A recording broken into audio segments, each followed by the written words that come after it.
I feel like a pretty boy today. I really like it. Makes me feel euphoric.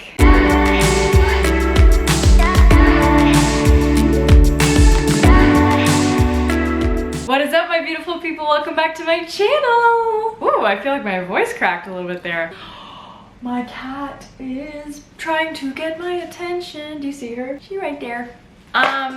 Oh shit, my phone. Welcome back to Ask Keara. I am Keara. This is a video series I do where basically you, the queers, ask me, also a queer, questions, and I try and give you my best advice. Today, we are doing another sex-themed Ask Keara because you guys seem to love that. I have 2 other videos like this, so make sure you go check those out. I got all these questions from Instagram. If you haven't followed me on Instagram and you want to participate in the next Ask Keara, make sure you go follow me on Instagram, and that's my TikTok, and this is my Patreon where my partner and I share little exclusive moments of our lives together. We make full-on YouTube videos together that aren't published to the public, and we're also starting a little podcast on there that's also only going to be for patrons. The link is in the description for that. By no means am I a sexpert. I wish I was a sexpert, but I am learning from the sexpert to step up my lovemaking skills. More on that later. But for now, let's just get right into the questions. This video is for more mature audiences. I would say 18 plus. Willow, don't! So if you don't want to hear about sex, this isn't the video for you, okay? I struggle with getting wet fast, and my girlfriend gets wet fast and it makes me insecure. Okay.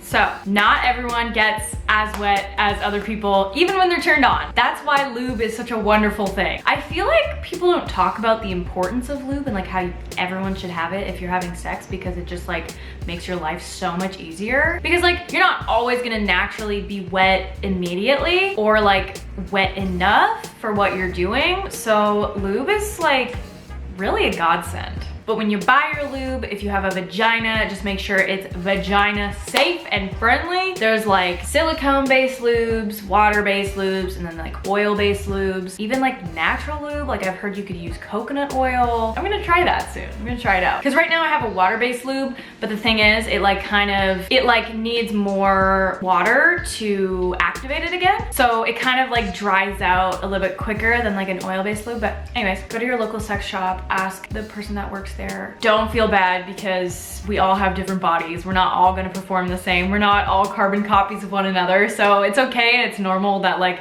your girlfriend might get more wet than you. Next question, how do you deal with being in a relationship with 2 tops? Honestly, that sounds like a great time.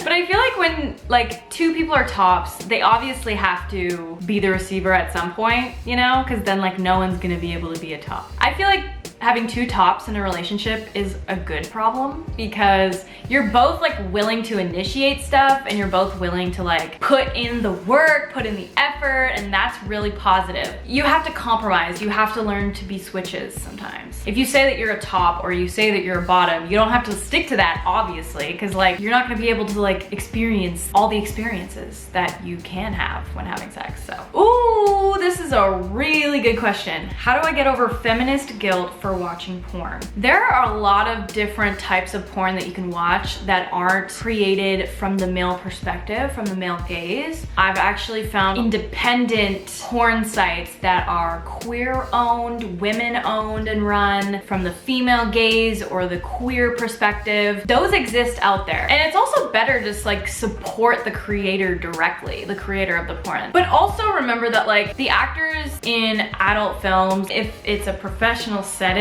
they're consenting to be there. That's their job, you know? Like they're getting paid for this. This is what they do for a living. On professional porn sets, like they're not getting taken advantage of because, you know, everyone's communicating, or so I would hope. That's what I would recommend for that, but I totally get where you're coming from. I'm scared I'm not going to live up to the standards that have been set for lesbian sex. This is a really good question. I feel like I've felt this pressure, and probably a lot of you watching this have also felt this pressure. And I get it, like there's a lot of people online and in the media where they claim to be like, you know, the sex beast, sex master. But in reality, all sex is gonna be a little awkward. You're gonna be a little fumbly. It doesn't always like run smoothly like it does in porn, or like people claim that it does on social media or in movies. But honestly, it's important to educate yourself, and there's actually a lot of resources about this on Beducated. And the reason I bring Beducated up is because this video is actually sponsored by Beducated. Thank you so much. This is like a dream sponsorship for me. So basically, Beducated is an online course platform where you can learn ways and techniques and skills on how to level up your love life. There's easy to follow video, audio, and written guides. The first course I did on Beducated is called the Yoni Massage, and it's kind of like pleasing someone with a vulva or your own, plus spirituality mixed together. It helps you connect with your partner so much more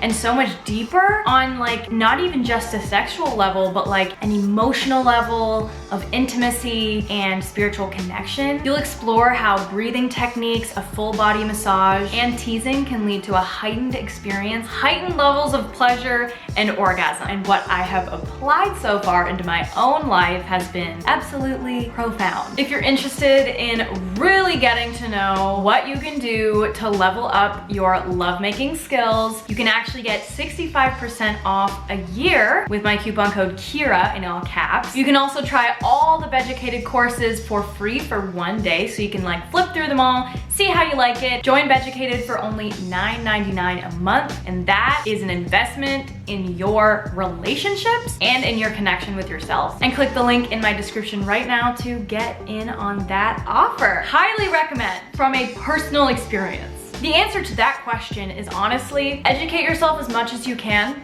especially from professional sources and people who are trained in sex education. And then once you have that confidence under your belt, you won't be as scared to approach sex. Next question. Hypothetically, if someone pees when they come, is that bad? It's not squirt. Sexual stimulation can put pressure on your bladder or urethra. Also, if you have a weak pelvic floor, you could dribble when you orgasm. It can also be because like you're so relaxed that like your bladder just releases. One easy way you could probably remedy this is don't drink a ton of water before sex, or just pee before you have sex. But I'm not a doctor, neither is Mr. Google over there.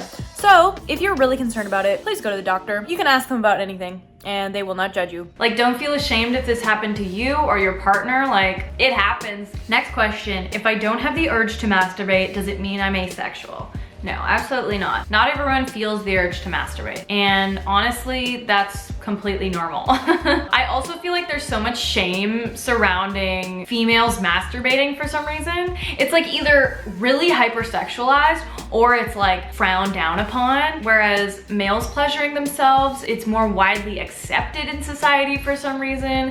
But that should not be the case, and I want all of us to take charge of our sexuality and learn to get to know our body. So I always recommend exploring your body and discovering what you like. But also, if you don't actually have the urge, you don't have to. Next question. Am I doing something wrong if she comes after 1 hour of pleasuring her? Is this normal? There's a lot of factors that could like play into this, but I think it takes certain people longer than others, and that's completely normal. Like I said, everyone's body is so different. If you're really concerned about this and you want to do something to make it better, I would like ask her if there's anything in particular that she likes more, that she wants you to do more, that she can get off to more. Another thing that could affect this is if you drink too much alcohol, you might not be able to orgasm at all. Or it could be that she's on an antidepressant or a certain medication where it's harder to orgasm. She could just be really stressed. She could be in her head too much. It could be the type of position that you're in, and it could be the method of how you're having sex. So like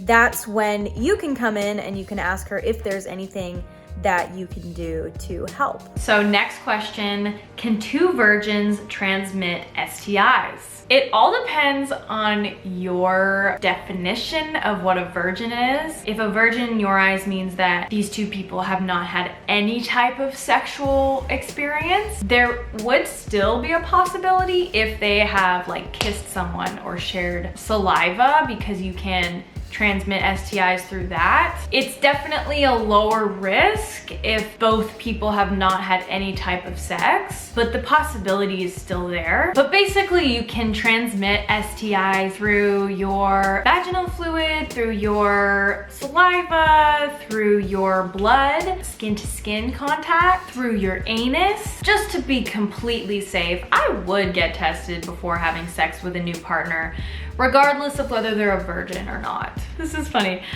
My wife and I want to buy our recently out 19-year-old daughter a vibrator. Is that creepy or cool? I think that's awesome. I think that's a badass mom move. Because it's not like you're like, you must do this. But if you're kind of just like, hey, you can have this if you want. Obviously, like, I wouldn't force them to use it if they don't want to and if they're not ready, but like, I think that's a great thing. But I would get like a very beginner vibrator if like your daughter is pretty new to the sex world. So definitely like just a little bullet vibrator or something like that, with like lower settings, so that she doesn't like hurt herself. But no, I think that's cool. I think that's cool personally. What are the options for lesbian sex that don't involve having something inside of you? So there's a lot of things you can do without having penetration. Some people don't like any penetration at all and can still have a very great sexual experience. The most nerve endings are found in the clitoris, and that's not in your vagina. Clitoral,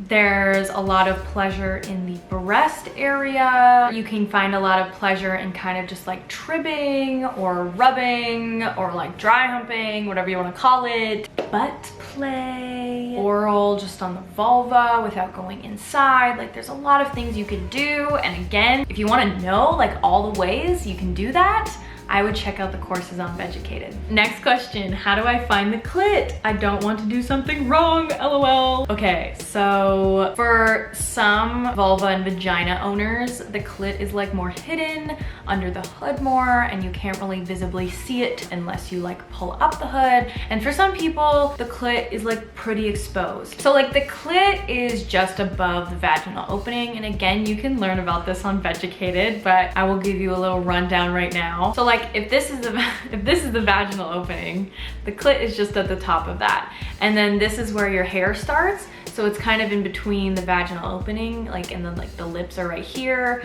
And so it's kind of like right here, and it's usually hidden under a hood. And to find it on a partner, it kind of feels like a little ball, but I wouldn't press too hard on it. Be very gentle with it because it's very sensitive. I would listen to like the verbal cues if you're just like, you know, trying to find this person's clit, lightly rubbing on the area, like going up and down or side to side, like kind of trying to find it. She might make a noise when you've like reached it. I would just like, to begin with, go really gentle. Honestly, start like rubbing the lips of the vagina, like at first maybe going around in a big circle, because that kind of like gets the person like warmed up to touch, because you don't want to go right to the clitoris right away. It's probably a good idea to find your own clit before you try and find someone else's. Next question, I'm afraid of the male organ but not the female when it comes to sex. I'm a virgin. Why do you think so? I get this. I'm assuming that you are female. I think that's probably just because like you're more familiar with your own body and not with the male body. It's okay to be kind of scared of something at first if you aren't familiar with it. The comfortability will come with experience with it, I think. I've been in a relationship with my partner for 4 months now, and we already had sex and everything.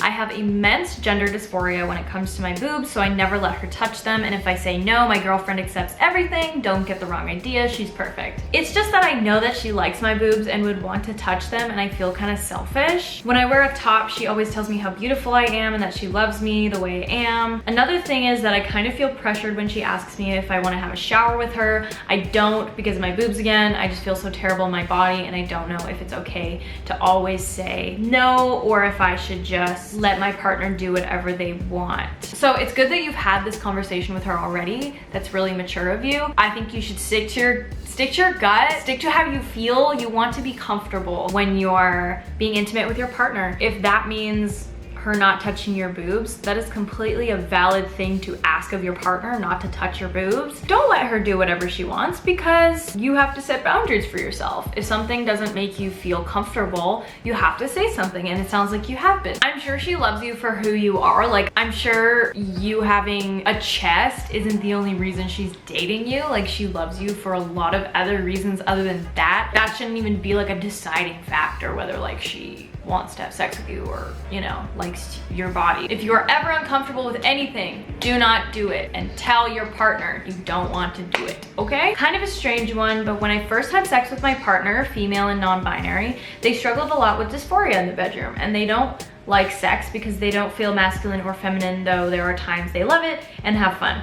Do you know of any ways for me to help them? Any advice is appreciated. I feel like I've answered a question similar to this in previous videos. Yeah, this is really hard, and honestly, like, there's not too much you can do. You kind of just have to show like unconditional love and support for your partner. Be there and willing and open to talk about it with them if they want to talk. You know, always asking them, getting their consent before you have sex or touch them anywhere is always important, and just be there to reassure them that like you love them no matter what, like no matter how they're feeling, and like you will try your best to like make them feel hot and confident. But also at the end of the day, don't put too much pressure on yourself, because that is something that like you can't really change their mind about. If they have dysphoria, they have dysphoria. You can't just like take it away, you know, as much as we would want to. Try not to make it like your responsibility to like get rid of their dysphoria, but I guess you can just be there to support them when they have it and be like, how do you want to go about this to make you feel most comfortable and most one with your body? How the fuck do you get over fear that you smell or taste bad?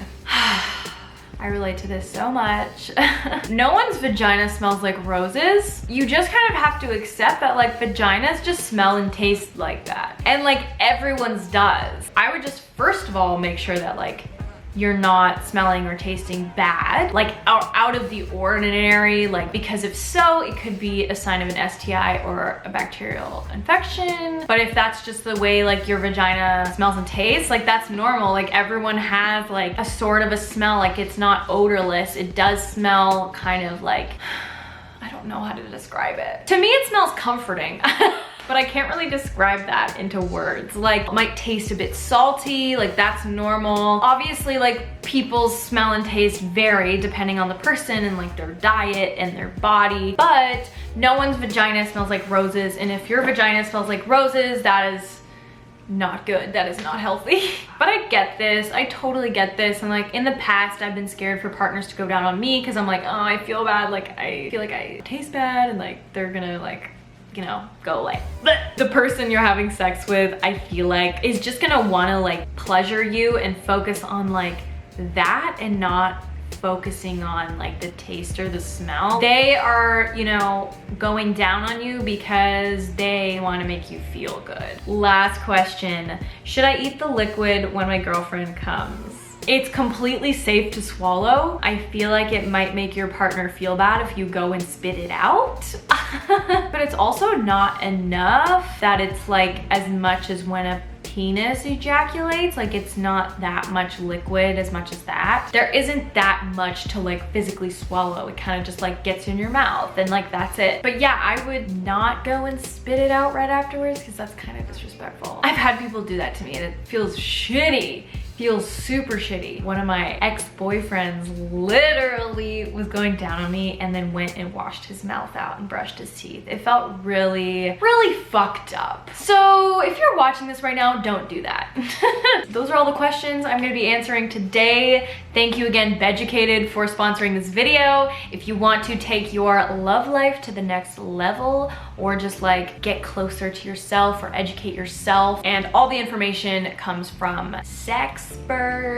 We love a good sexpert. If you want to sign up for Beducated, click the link in my description and enter the code Keara in all caps. Take my advice if you want to, you don't have to. Again, I'm not a sexpert. I don't know everything about sex. I'm just trying to normalize it here on this platform and talk about it without shame. Regardless, I really hope you enjoyed this video. I hope you got something out of it. Let me know if you have any add-ons to any of these questions, because again, I don't know everything. So if you have any great tips, comment them down below. Here's a hug. I love you. You are valid. You are beautiful. Your emotions are valid and normal. And I will see you in my next video.